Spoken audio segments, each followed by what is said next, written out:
Early morning in Vientiane, capital of Laos. Though it's before daybreak, organisers of the communist Pathet Lao movement are out in the streets, beating the drum to summon people to a very special meeting. A celebration of Indochina's latest revolution, the end of Laos's neutralist government and its replacement by a totally communist regime. The response was impressive. Over 40,000 people marched into the National Stadium, past posters showing the final triumph of Lao nationalism over American imperialism.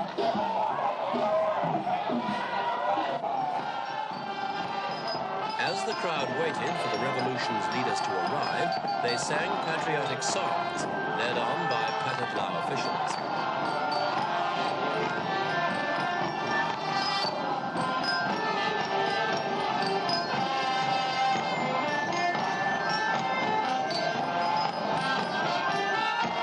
Laos has always been a country of many fragmented cultures, and the development of an overall nationalism allied to communism has been deliberately encouraged by the Pathet Lao to solidify popular support for the revolution.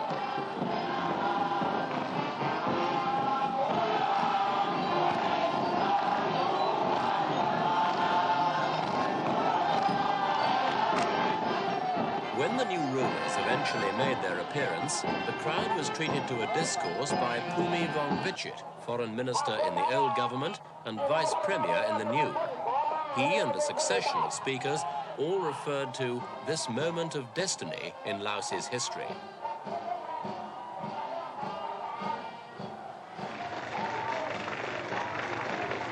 The celebrations ended with both rulers and ruled giving clenched fist salutes, and the stadium rang to shouts of Samsoy, victory.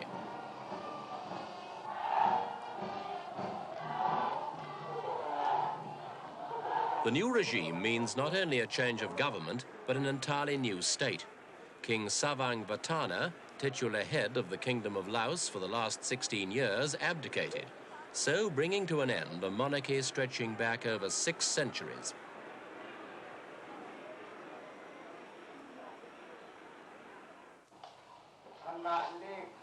From the king's residence in Vientiane, the new People's Democratic Republic of Laos was proclaimed.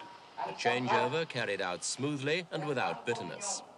Laos's new rulers even invited the king to be an official advisor to the government, a role they also reserved for another of the old regime's leaders, Prince Suvarnabhuma. He'd been prime minister of a series of supposedly neutral governments since 1962.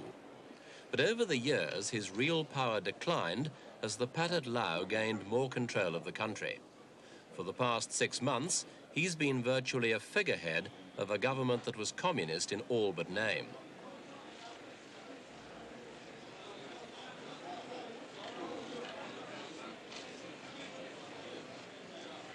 Suvarnabhuma's power has in fact been transferred to his half-brother, Prince Suphanuvong, who has been the most prominent Pathet Lao leader during the last 20 years.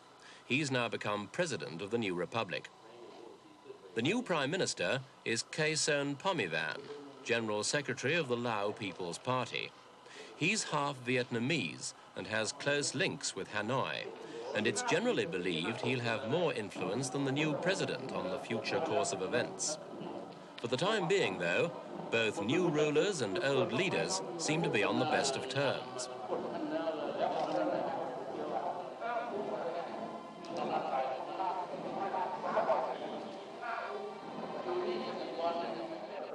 Friendliness was certainly the keynote at the new government's first reception for members of the diplomatic corps. The heartiest congratulations came not unnaturally from the Soviet ambassador, whose country has more influence in Laos now than ever before.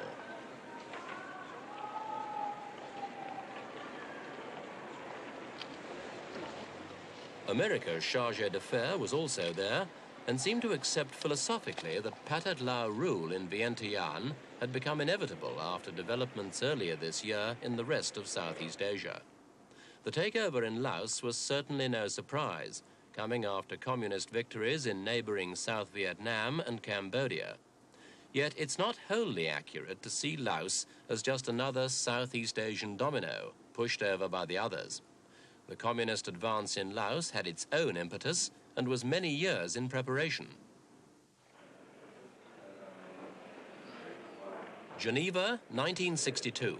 14 nations sign a treaty that's supposed to guarantee the peace and neutrality of the tiny kingdom after 8 years of civil war following the French withdrawal from Indochina. The conference drew up elaborate plans, including an international control commission to see they were carried out. Though the commission met a few times, it never established any effective control. The agreement remained a dead letter. The fighting in Laos continued.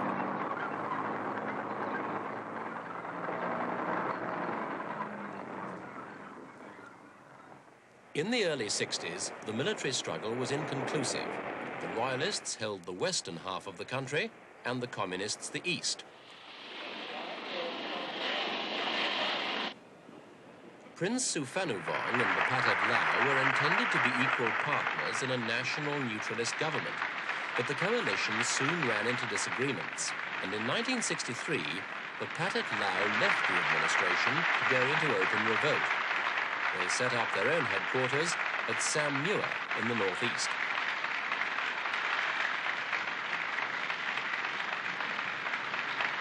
Much of the early fighting took place on the plain of Jars, a relatively flat area in the north, which got its name from hundreds of ancient stone jars that were scattered across it. The jars were over 2,000 years old and were used to store grain, evidence of the peaceful and prosperous life the plain once enjoyed. But in the 1960s, most of them bore the scars of modern war.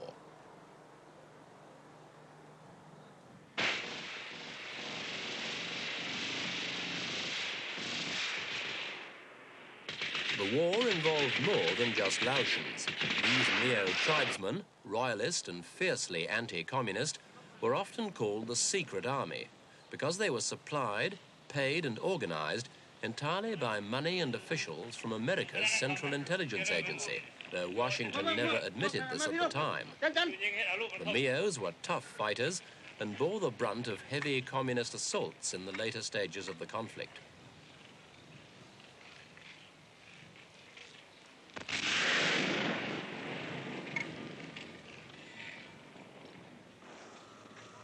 The Laotian communists didn't fight alone either. Most of their hardware came from Moscow,